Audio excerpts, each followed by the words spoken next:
Ready. Good morning, everyone. The Delaware County Commission meeting for June 4th, 2018 is now in session. Would you stand and join me in the Pledge of Allegiance? I pledge allegiance to the flag of the United States of America and to the republic for which it stands, one nation, under God, indivisible, with liberty and justice for all. Again, good morning. To my right is Vice President Commissioner Barb Lewis, and to my left is fellow Commissioner Jeff Benton. Clerk today is Jennifer Walraven, and Don is our administrator today. So with that, let's begin. Resolution number 18-631 in the matter of approving the electronic record of proceedings from regular meeting held May 31st, 2018. So moved. Second. Motion made and second. Discussion. Vote. Vote on motion 18-631. Mr. Merrill? Aye. Mrs. Lewis? Aye. Mr. Benton? Aye. We do not have any public comment or elected official comment today, so that brings us to item number 4, resolution number 18-632, in the matter of approving purchase orders that announce certificates and payments of warrants in batch number CM APR 0601. So moved. Second. Motion made and second. Discussion. Vote.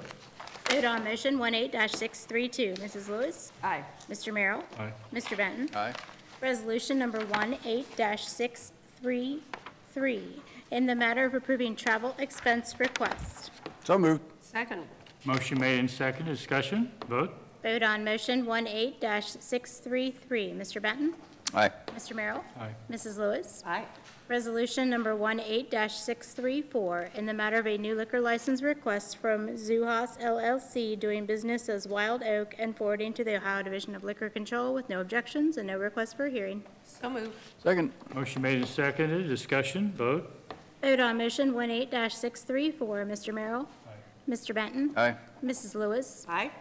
Resolution number 18-635, in the matter of authorizing the fiscal year 2018 Small Cities Community Development Block Grant Allocation Application to be filed with the Ohio Development Services Agency. So moved. Second.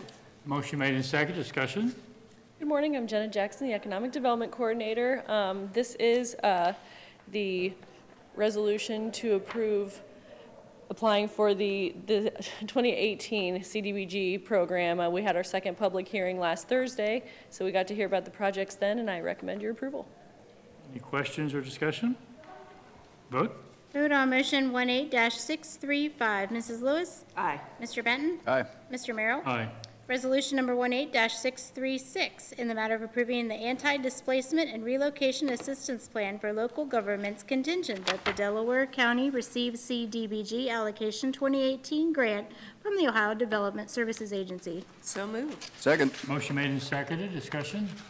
This resolution is a requirement that the state has for anybody applying for the Community Development Block Grant Program. Our projects do not require any anti-displacement this year, but we still have to pass the resolution. Questions or comments? Vote. Vote on motion 18-636. Mr. Benton? Aye. Mr. Merrill? Aye. Mrs. Lewis? Aye. Thank you. Thank you. Thank you. Resolution number 18-637, in the matter of selling personal property to the City of Powell Police Department, Delaware County, Ohio. So moved. Second. Motion made and seconded. Discussion. Good morning, Commissioners. Patrick Brandt, the 911 Director. What we have for you is we're selling one mobile radio that is no longer in use by our office to the City of Powell Police Department. For a sum of $500, correct? Yes, that is correct. Any questions or comments? Vote. Vote on motion 18-637. Mr. Merrill? Aye. Mrs. Lewis? Aye. Mr. Benton? Aye. Thank you. Thank you. Resolution number 18-638, in the matter of amending Resolution 18498, declaring personal property obsolete, unfit, or not needed for public use, and the intent of selling such property via an auction or disposal of property of no value. So moved. Second. Motion made and seconded. Discussion. Good morning, John Melvin, Director of Facilities. Our previous resolution declaring surplus property, we had a one-ton dump truck used by our maintenance department, which was we had scheduled to sell because we were not utilizing enough in the maintenance department. The engineer's office has requested to transfer that truck to them. They can get a lot better utilization out of it than we were. So this resolution amends that and would transfer the truck to them.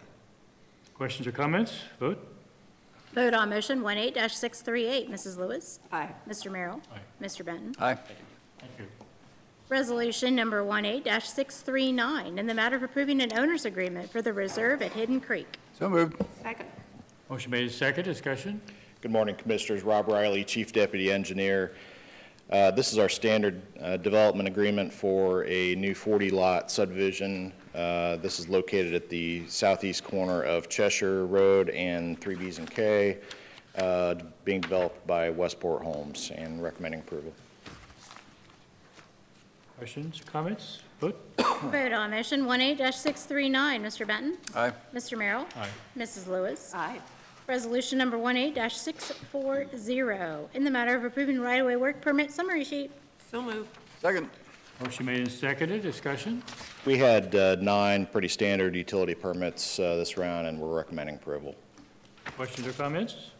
Vote. Vote on motion 18-640. Mr. Merrill? Aye. Mr. Benton? Aye. Mrs. Lewis? Aye. Resolution number 18-641, in the matter of declaring necessity to improve County Road 54, Monkey Hollow Road, over Big Walnut Creek, and approving a professional engineering service agreement with Fishbeck, Thompson, Carr, and Hubbard Incorporated. So moved. Second. Motion made and seconded. Discussion. We have one of our few remaining bad bridges is located on Monkey Hollow Road over Big Walnut Creek. We are proposing to start a preliminary engineering study, and we have chosen the firm of Fishbeck, Thompson, Carr, and Huber to do this study. It's just under $50,000. This will give us a better idea of the structure type that's needed out there, as well as potential road realignment coming up to the bridge, so that we can budget accordingly for the detailed engineering and the construction of this project. Questions or comments? Yeah, what do you think the cost of this bridge estimate at this point is? Do you have any idea? This will probably be somewhere in the ballpark of $2 to $3 million. That's what we're hoping to get out of this study, is a better idea what the bridge will cost. But it's about 120-foot span structure. The road alignment across the bridge is not good. You come up to a sharp curve on excuse me, on either end of the bridge, so we would expect we'll probably try to fix that when we replace the bridge. What kind of timing on this, Rob, do you think? We're still a ways out from construction. The bridge is getting worse, but it's not unsafe at all, so we think we're probably 5 years away from construction. So this is really just the early step of starting to take a look and see what we need to do. How old is this bridge? I believe the memory serves, the beams on the bridge were actually from an old state highway bridge. There's an interesting story behind this, but basically our own county crews years ago, probably 40 years ago, built the bridge using reclaimed beams from a state highway bridge, and it's got a wood or a timber deck on it, so these types of bridges very commonly wear out after 30 years or so. So we're seeing that right now with this bridge. Where is this? It's east of State Route 61. I want to say this is Trenton Township. It's right around that Trenton, Kingston, Porter area. So. How far north is it from 61? It's east of 61, about a mile. If you go, I'd say 4 miles north of Sunbury, Monkey Hollow okay. comes So off to the it's east. east of, okay. And it's about a mile I know, east. thought I knew where that, yeah, I do know where the road is. Yeah, okay. Yeah, who came up with the name for this road? I know, yeah, I do not know that. Okay. Well before my curious. time. yeah. Monkey Hollow. That's Yes. unique. That's why I remembered the road when I saw it. Oh, my Yeah. God. Yeah. Other questions or comments? Vote. Vote on motion 18-641. Mrs. Lewis? Aye. Mr. Benton? Aye. Mr. Merrill? Aye. Resolution number 18-642, in the matter of awarding the bid for Delaware County 24-0.07 South Old 3C Highway Improvement Phase 1. So moved. Second. Motion made and seconded. Discussion. This is our South Old 3C highway improvements. We received 5 bids for this contract. Slight nuance to this resolution. There was a clerical error made in the bid by Elite Excavating. They notified us of this bid irregularity. We think it was a legitimate typographical error because there's no way anyone could do the work for the price that was submitted. So in doing that, it actually has no effect on our recommended award, though they would have been low on the base bid. We are actually recommending award of the alternate bid, which is a different type of pavement to be used out there. It's the pavement base is called roller compacted concrete as opposed to asphalt base. We think that will end up, we know it will end up saving us some money as well as providing a stronger base for this roadway. So the low bidder for the alternate bid was the George Eigel Company at $5,878,242. That was just under the estimated cost, about 2 or 3%, I believe. So certainly glad to see that. Just a refresher on the schedule, we'll get started on the road work later this year. There's still a lot of utility work that needs to happen out there. So, Columbia Gas has a high-pressure gas line that runs basically the full length of the project right in the middle of the road. So that will be relocated starting this summer, and then the road work will follow that. And it'll be about a 16-month construction time frame. So we're looking at finishing up in October of 2019. Rob, I do have a question. I think I probably know the answer, but if this was a better quality, and why weren't they given the bid originally? Are you? You said this is not really, I'm paraphrasing now. This is equal in a lot of ways to the winning bidder, but different quality. So if that's the case, why would we not have given it to them to begin with? Yeah, let me back up and explain that one more time. So we had two options for the pavement. One was an asphalt base, one was a roller compacted concrete base. Elite Excavating was the low bidder under the asphalt base scenario, but that was actually more costly than the alternate. The low bidder under the alternate bid was the George Eigel Company. The Elite also submitted a price on the alternate, but their bid was 10% of what the unit price should be. So it was very clear it was a clerical error. There's no way that anyone could perform the work for that amount. So we think it was just a typographical error. So long story short, George Eigel is the low bidder for the alternate bid, and we think this is the right way to go. I'm not sure you answered my question, but my point was if it was better quality, roughly the same price, why wouldn't we have gone that way to begin with rather than the asphalt? But that was my question. Okay, I'm sorry, I guess I didn't understand the question. So the roller compacted concrete is a relatively new type of road base. It's basically very dry concrete. It's brought to the site in dump trucks, dumped out, and then rolled out with rollers, as opposed to what you're used to seeing is poured out of the back of a cement mixer and formed up and leveled off.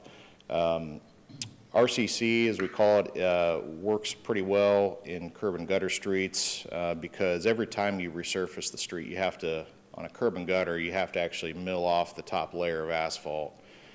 On an open ditch road, which most of our roads are open ditch, we simply add asphalt until it gets too high above the ditches, then we start milling. But that's usually 2 or 3 resurfacing cycles later. So we think in this scenario with the curb and gutter street, the RCC will not only be faster, it is cheaper, but it'll provide a better road base for what we're doing out there. Does this happen very often, the typographical errors like that? This is pretty unique.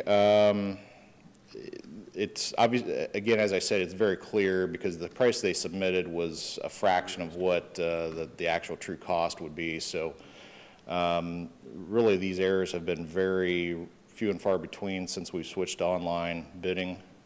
We used to get these errors more frequently when people were filling out bids manually. So that's good news, obviously. Have we used Elite before?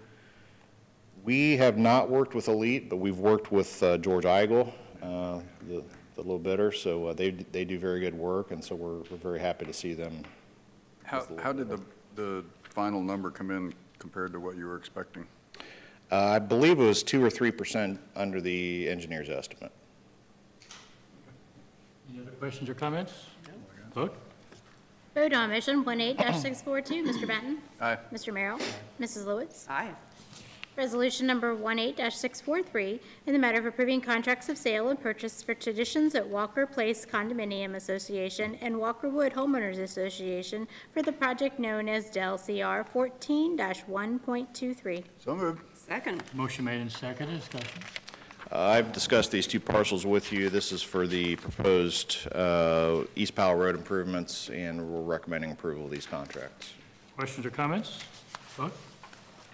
Vote on motion 18-643, Mr. Merrill. Aye. Mrs. Lewis. Aye. Mr. Benton. Aye.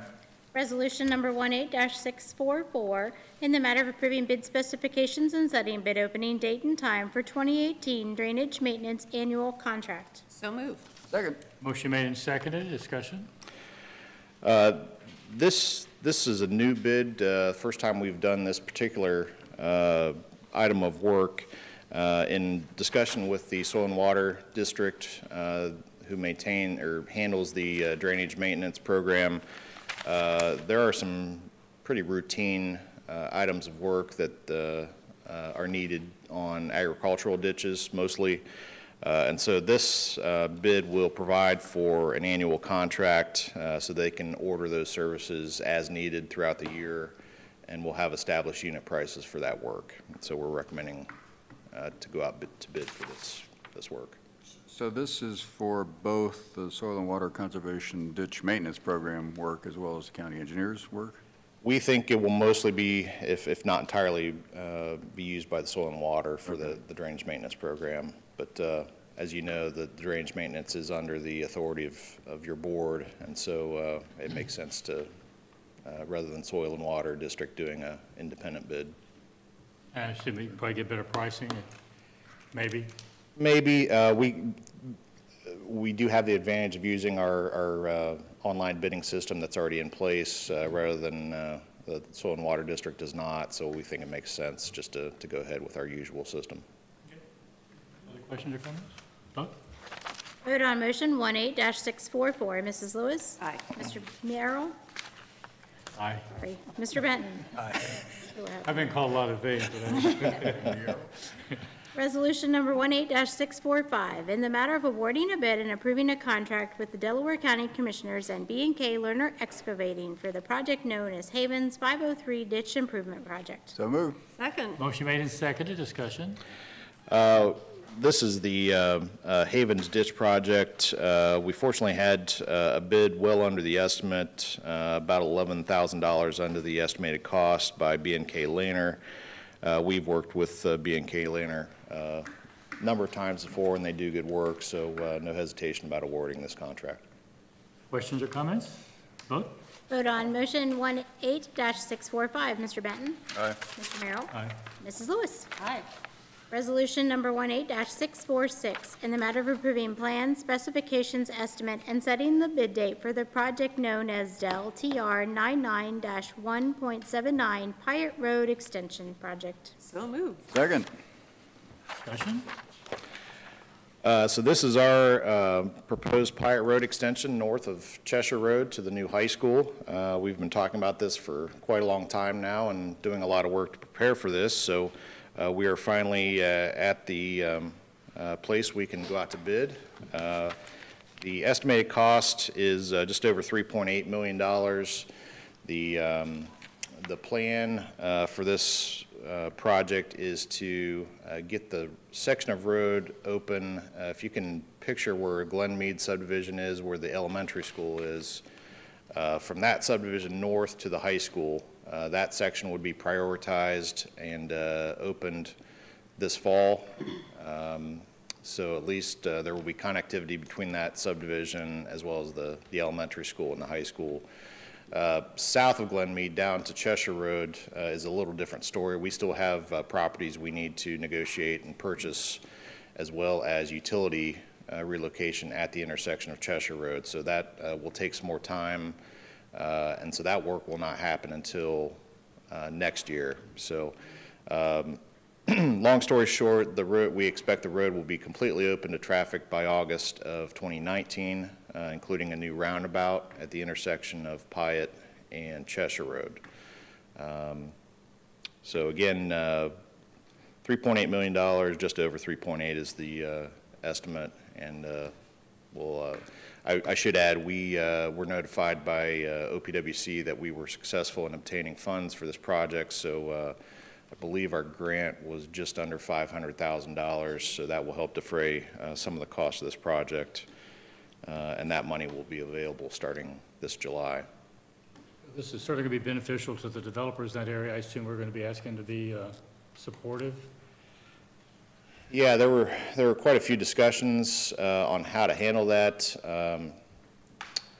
The development community is certainly supportive of this road because it serves the population growth that we know is coming to that area. There's no good way to recover the cost of this road. Unfortunately, we're rather limited in the way Ohio law allows us to do that. So that said, this is a road that's needed. I mean, we have a high school coming. We can ask their support of the right-of-way, et cetera, can't we? Yes, unfortunately, very little of the right-of-way that's needed will be on pending development properties. But we recognize that there's always development potential out there. Unfortunately, we have to. I shouldn't say unfortunately. We have to offer the fair market value price, and they're obligated, or they're entitled to receive that, but we always ask for donations. So we know the road makes the land more valuable, but that's kind of the way the law is. I guess I'm asking that we ask that question of the developers in that area. We will always ask for a donation, absolutely. Other questions or comments? Yeah, I think this is a very important road. It's good to see that it's, at least the northern portion will be open quickly, and then the rest of it will be open before the school season starts in 2019, which is very good. So that's, again, very important. I know we got a lot of infrastructure work to do in that area, not just this extension, but this is a huge start. So good to see it going forward. Any questions or comments? Vote. Vote on motion 18-646. Mr. Merrill? Aye. Mr. Benton? Aye. Mrs. Lewis? Aye. Resolution number 18-647, in the matter of accepting an expanded easement from the Department of the Army Corps of Engineers for Lackey Old State Road. So moved. Second. Motion made and seconded. Discussion. This agreement involves the Pines subdivision, which is being developed by MI Homes, as well as our project, which is the Cheshire Road and Old State Road intersection, which we'll be building a roundabout at that location in the next few years. This basically cleans up some of the easement descriptions that were in the original agreement, and we're recommending your approval. Questions or comments? Vote. Vote on motion 18-647. Mrs. Lewis? Aye. Mr. Benton? Aye. Mr. Merrill? Aye. Thanks, Rob. Thank you, Rob. That brings us to number 20 on the agenda. There was an observation made during the last election regarding what I considered an inconvenience to our voters, and I asked that Karla and Natalie be here today, and John's already here for another purpose today. And Karla, since it involved the voters, I'm just going to ask you to come to the podium and introduce yourself and explain the issue that was observed. Good morning. My name is Karla Heron. I'm the director of the Delaware County Board of Elections. I guess I should start with giving you a little background, I think. Well, first, a point of reference. If you pull into the parking lot of our building, there's basically 3 main entrances. To the left, if you're facing the building, would be Big Lots and their entrance, and then there's an entrance to the Record Center at Chrissy's office, and then closest to the, to the 84 Lumber. That's our main entrance, which would go to Natalie's office and our office in the BMV. As a piece of background, we actually moved to the Board of DD, I believe it was in 2011, for off-site voting, for in-person absentee voting. And we made the decision in 2015, our board did, to bring it back to our office. And leading into the election of the presidential election of 2016, we actually voted approximately 20,000 people in our office for the general election. We trained over 1,000 individuals to work that election. And what happened during that time period is Jesse and Donna from the BMV, they approached us and they had concerns that we were affecting their business and there was not enough parking. And of course, we wanted to be good neighbors and good county partners. So we talked to John Melvin about what are our options and how we can maybe accommodate and make it work for everyone. And at that time, the suggestion was made that we would put directional signs in as you enter our parking lot and have people that were going to be doing absentee voting or any election-related business to park in the center of the lot, which would leave big lots, to the left, and of course any other parking for BMV or for Natalie's office to the left or right in front of the main entrance. When we were really, really busy, that seemed to work okay. Because they would go into the record center door, and at times over the weekend the line would be forming down the hallway. Well, of course, when it's not a presidential election, we don't have that type of volume, and people don't read signs as well, as we know. So they'll pull in and they'll park closest to the main entrance, and then they read the signs directing them to enter in by the records, and just to get into the building and then walk back down the hallway to get to where the main entrance is to enter into our front office. And Commissioner Merrill was in when some people were voting this past election and was confused and had heard some of the complaints of the voters, and I was explaining to him the background and why we were doing what we were doing. And he thought it would be a good idea to make sure you are abreast of the situation and to see what your thoughts are, or if anyone has a better suggestion for us. Yeah, the question, I'm confused a lot, so you said I was confused. I'm being silly. Nobody laughed, so kind of ruined the joke. Yeah. So I guess everybody thought I was confused. Yeah. Was that Now I feel bad. Was that a joke? Never mind. But the observation was people are going to park the closest door where they think they're going to go. They are. They literally were walking And down they do. to the middle door and literally walking back up the hall. And someone told me, I don't recall who it was, that we even had some people who walked into the records area thinking that's where they were going to vote since they were being sit down there. And, That was a challenge as well, if I may. Chrissy had come to us and said, people keep walking in wanting to vote in our office. So we put a lot of signage up, like so much signage that she said, please don't put so much signs up around our office. We've really tried everything. We're open to suggestions. But I'm sorry to interrupt you, but that was a problem, and she did bring that. I asked Natalie to be here because she is one of the officers that are affected down there. So my question to her is and was, if they just enter the door that's in front of them, is that a problem for you? So would you want to come up and just comment on that? Good morning, Natalie Fravel, Delaware County Clerk of Courts. We have a different experience than Karla does because we don't have the volume of people, but yes, we hear people say, I come in this door to vote, and then I have to go out, and I have to go around, and I end up in the same exact place I would have been, and it's just a lot of confusion. The 30-minute parking, though, suits us. Usually, they're in and out. If they need to go to the BMV and our office, you can get in and out of both offices in less than 30 minutes. So I don't know if that was something that they wanted to reconsider, is where those spots are. we just want to be good neighbors. We just, customer service is our biggest priority. So we need to figure out what's going to be best for everybody. And the voters are part of the customer base. Sure, absolutely, sure.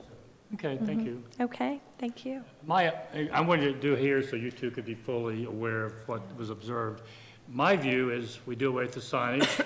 They're all customers of that area, whether they're voters or going to your office or getting a driver's license. It says 30-minute parking. Anyone who's voting is not taking 5-10 minutes based on my observations when I voted. And we just do away with that distinction because I think it is confusing. People naturally go down to the southern end of the parking lot because that's the obvious place to go, regardless of what signage you put out in the middle. Maybe on the presidential election it's different, and because you have a line go down the aisle. So my recommendation, I'm going to have John come up and comment, but and I sent to each of you a copy of the contract. There's nothing in the contract that says there's any guaranteed parking. It says non-exclusive, is my interpretation of it. So John, my view, I know the opinion of the other two commissioners, is we just do away with the signage and let people park where they feel comfortable parking. You have any thoughts? Yeah, you're correct on the contract language. The contract with the state of Ohio for the BMV and the driver's exam simply calls out for 129 undesignated parking and 5 handicapped parking. We added the 30-minute parking, trying to, based on concerns from the BMV that is more during large meetings there in the meeting room, that people would park up close to the building. They would have customers come in, like Natalie's agreeing, and they just see the parking lot full and then assume that the BMV is busy when there could be a large meeting going on in the building, and the BMV doesn't have a line, and the same with Natalie's title office. So when you talk about signage, that was the intent for the 30-minute, is more during large training meetings that go on in the large conference room. I think we probably need 2 different plans for election time. Obviously, this past election, and also we made some changes to the Board of Elections space. When they first moved up there, they were using the meeting room, dividing it up and doing absentee voting in the meeting room in the center of the building and doing training on the other side of the partition. We modified their front counter so that they can get the people into their suite and do all the check-in, register to vote, and then actually vote in their suite in what was originally designed as an absentee voting area. So that helped with the lines, so you don't have the lines going into the hallway. Eliminating that factor, there's no reason, like you say, to direct pedestrian traffic all the way down the other end and bring them all the way back to their door, because we eliminate that waiting line into the public space, which would block the office to title and to the BMV. The only thing we may have to temporarily do something if they get during a presidential election, when they have 20,000 people turning up to vote. But that's easily done during those special occasions. But in that case, you probably have a line down that hallway. Right. It's a little more logical in that environment. But a normal election, I agree, I don't think there's any reason to direct the people to that middle door to have them come back. So. Well, I didn't think it's appropriate that a commissioner say we ought to do away with the signage. I felt it's something all 3 commissioners should be aware of and weigh in on. But my perspective, and based on the conversation of the 2 of you, is we should just do away with the signage and non-presidential and then look at it. And even during presidential, it could be put up a signboard and simply direct the traffic towards that middle door. The line forms here, that type. But during a normal voting, yeah, we especially saw this last election, even the last couple elections outside the presidential, that there hasn't been a long line to vote. Yeah. So this last time was the first time that the signage was put up? No, the signage was put up during the presidential election. Oh, okay, telling people to Trying go to get, because the line was forming that way, and that was based off of that experience, so. But it is kind of a unique it only happens every 4 years, so. Any thoughts as far as what we should do, Karla? I guess I'd be curious. I think that seems reasonable. However, what I'm hearing today is part of it is the conference room, which we train all 1,000 people every election. It's something that we need to do. So again, we're still going to have that same challenge of But having the difference is that's 50, over 30 60, minutes, 70. and theoretically they shouldn't be parking in those spots because it says 30-minute parking. Right, right. And as long as everyone is aware of that, that we still have that issue, not just the voters, but we still have the training. We're filling the training room up, through a course of like 3 weeks. Do you have a way to notify those people coming in for training to park? Yeah. So, I mean, that could be in their instructions We when could you do come that. for training. Sure. Park in the center Yep, for the, absolutely. those kind of. So usually, I haven't voted early, so you're saying that people now just go into your office to vote? Yes. Whether it's a presidential or whatever election? Okay, and that's why you said there could be a line out of your office down the hall? Okay. When they first moved up there, it was handled in the conference room there, and they're actually funneling them into the Yeah, conference that's room. what I wondered. So the line was if we all used in the that. hallway. Now we've got Okay. actually line space in their suite, so they're not actually out in the hallway unless there was, obviously, probably during presidential, that will happen again, but not, there's still a lot of space to get people in and out and in their suite area and not actually waiting in that public hallway. In a presidential election, though, it won't change as far as they should be going to your office, right, to vote? Correct. And even though they end up in a line? I don't know. But the theory of that is there'll be more I- people voting. Yeah. In that case, there could be a line forming. Yeah, there would be a line forming, but if, Voting for 30 days every election, Yeah. it helps to spread it out, but still people tend to want to just vote the last, mm-hmm, and then the last weekend, the highest percentages in the last weekend. sure.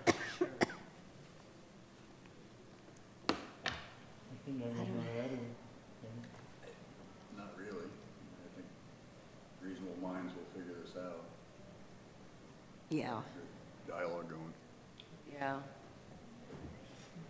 So, If everyone's okay with it, county-wise, it was an agreement that we just agreed to, and we followed through on that agreement. Just what, I'm sorry, that, That we would make sure we did our best to direct people to the center parking lot and bring them out that entrance. As long as everyone agrees that we don't need to do that, I mean, and John's the one who gets the calls. well, you get, We've gone above and beyond. I mean, well, the person that leasing the space on the BMV, I guess, is the person that's expressed concern. You guys have been trying to be accommodating. yeah, yeah. And, but not only those customers of ours, every voter who votes is a Sure, customer of ours. Absolutely. And it doesn't seem reasonable not to accommodate all of our, Yeah, the situation definitely has changed there too. And, what, I witnessed it firsthand myself walking in to do something up there, and an older couple was coming in to vote, and they're walking in the door and they're reading the sign saying, oh, we gotta go down here. I said, no, you just come in this door, you're fine. There's signboards set up at that front entrance directing, there's others. So just eliminating that traffic, that signage, will do that. And that's signage that during a presidential, they can put up. When the line forms, somebody can run out there and line this way, enter for it, but when there's no line. I think flexibility is key. As long as we know that everyone's in agreement, we're happy to do that. well, I applaud your efforts to try to work with all the people renting space there. I think it's all well intended. Yep.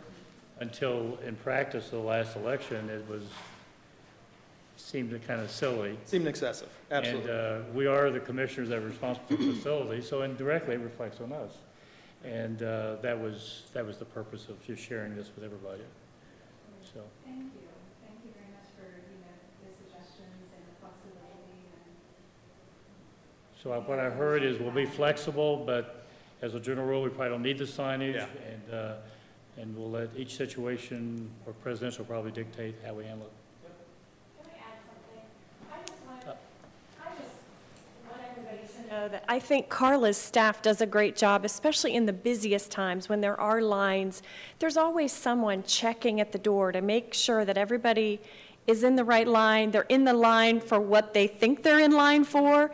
And I think, they do a good job, so we don't need 1,000 signs up there that people don't read. I think it's human contact that people are wanting anyway. They want to be, greeted by somebody and somebody there to show them where they need to go and, that they're in the right place. And I think Karla's staff does a great job at that, Well, I think especially we on make the voting Saturdays. process a little bit of a negative, the way we handled the last election.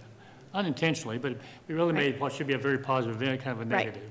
Right, People just think it's kind of silly. right. Okay. Thank you. Thank you for coming. Okay, with that, I believe our next item on the agenda is our hearing. Resolution number 18-648, in the matter of opening the public hearing for proposed adoption changes to the building code of Delaware County. So moved. Second. Motion made and seconded. Discussion. Vote.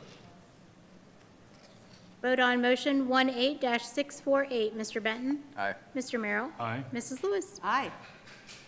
Carla, could I see you just a second after, we'll be done soon, if you have time? Okay, thank you. Excuse me.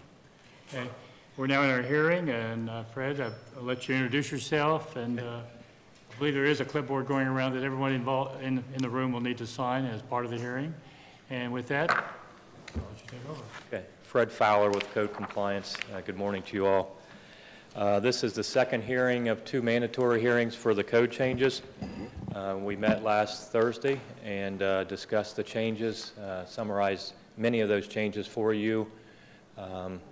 Also notified you that we haven't had any input or questions from the public, so that still holds true from Thursday. I haven't had any other inquiries from anyone from the public, but I don't have any more to present, but I'd be glad to answer any questions you have or any questions that came up in your mind since the first presentation or the first hearing.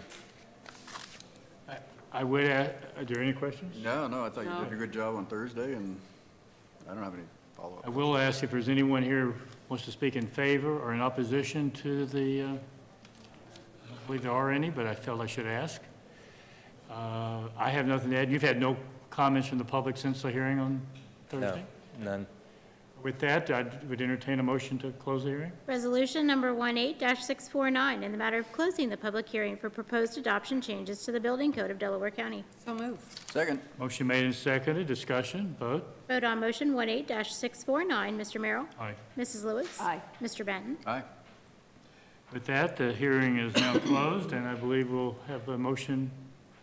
Let you read it. Resolution number 18-650, in the matter of adopting amendments to the building code of Delaware County. So moved. Second. Motion made and seconded. Discussion. Vote. Fred Fowler again with Code Compliance. Okay. Just recommend approval, please. That's all. Okay. I assume that. Vote on motion 18-650. Mr. Benton? Aye. Mr. Merrill? Aye. Mrs. Lewis? Aye. Thank you. You're welcome. That brings us to administrative reports. Don, are you have anything today? I have nothing to add today. Thank you. Mr. Lewis? I have nothing. Mr. Benton? Well, I do. I'll certainly speak up. Went to the Delco pump ribbon cutting, which is something I've never done in my life.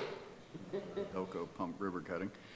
It was on Home Road, right by the Scioto River, the Home Road Bridge, and it's a $7 million project, and it was fascinating. It was huge. Right now, it's basically just for situations where the water demand is so high that they need to pump water out of the reservoir. But down the road, 5 to 10 years down the road, it'll be needed just for regular consumption to use it that way. So again, great planning on Delco's part, a very well-attended event, and congratulations on getting that project done. Tomorrow is the Strand balcony dedication. I don't know if you were planning, having been a board member. I'm planning on being there. Yeah, it's at 5 o'clock. The Brown family, which is Pete Manos's daughter, helped fund this, and it's being honored. It's being named in their family's name. So that's really neat. That's coming to fruition. That's kind of the last phase of the Strand project. It's just great how that has turned out. Thursday morning, the Olentangy Rotary is honoring Russ Martin with a vocational service award, so I'll be going to that. Then on the economic development front, DHL announced that they are relocating their North and South American headquarters into Westerville, in Delaware County portion of Westerville, which is huge. It's 400 and some jobs, $50 million payroll or something like that, Bob. So again, it was not a big announcement PR-wise, but this is a big deal. This is really a big coup for Delaware County and Westerville. I know we had a role in that, so I want to compliment Bob and his team. Looks like you want to say something, Bob?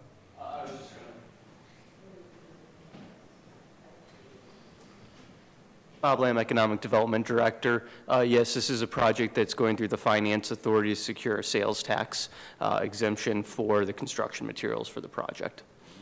Where is it located specifically? It's in the West Star area of Westerville. Yeah. Great. They got 10 acres and I believe it's 10 acres. I don't remember off the top of my head. a significant investment as well as payroll and, again, a real coup for Delaware County and Westerville. It was a great project, and Westerville's economic development team did an amazing job on putting it together. Bechtold should be complimented for. Are any of these new jobs to the area, or are they just job transferring to other parts of the area? I'd have to go look at those numbers. I apologize. I don't know off the top of my head. Most, if not all, are new. From my I believe they're almost all new, but I don't want to give that without confirming what that breakdown is. Just a couple things on the sports front, which I know everybody always wants to hear about. The golf tournament ended on Sunday, and it was a very, very good tournament, mostly in Delaware County. And Bryson DeChambeau, Could you spell it? won. Actually, I can. You want me to? Sure. DeChambeau. I couldn't take it right or wrong. I have a clue. It's French.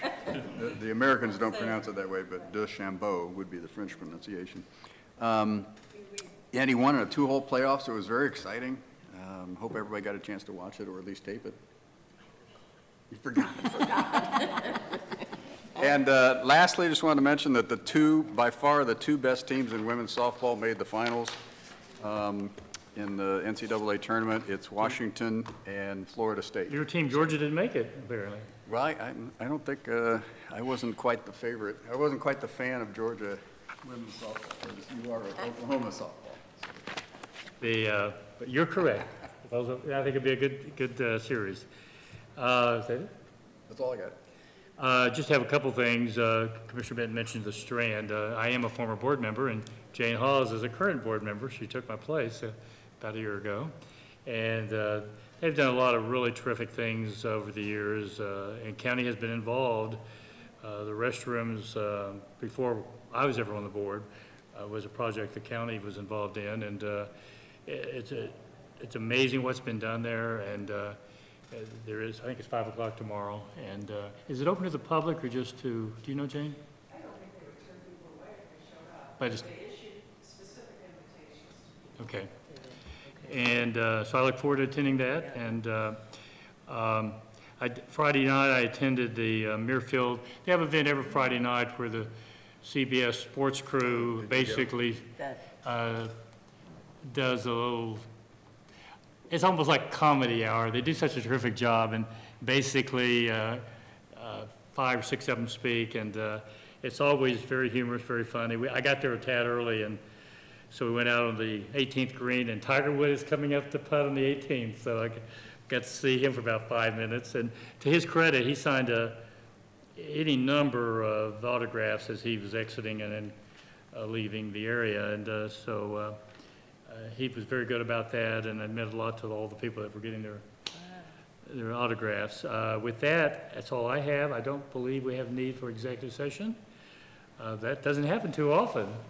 So with that, we are now adjourned.